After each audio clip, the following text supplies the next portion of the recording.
Understanding melt down, a phrase that's more than just heat. Hello, dear viewers. Today we're going to dive into a phrase that can be as heated as it sounds but also surprisingly versatile. We're talking about meltdown.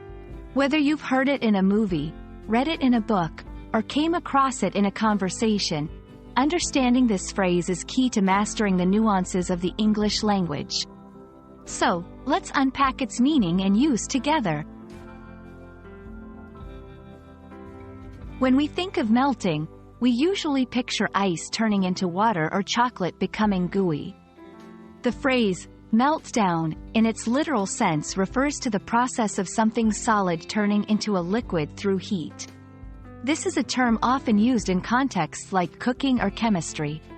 For example, the chocolate began to melt down as it was held over the flame.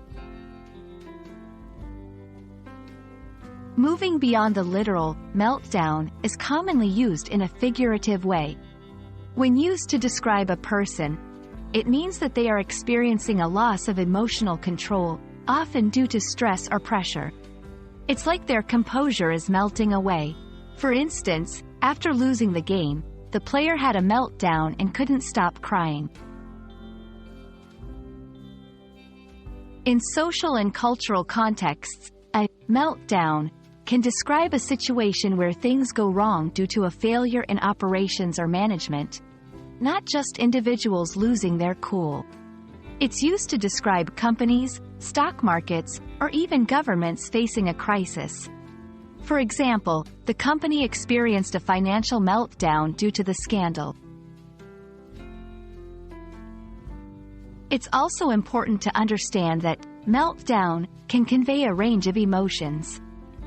A child might have a meltdown over a small disappointment, while an adult's meltdown could be a response to something much more significant.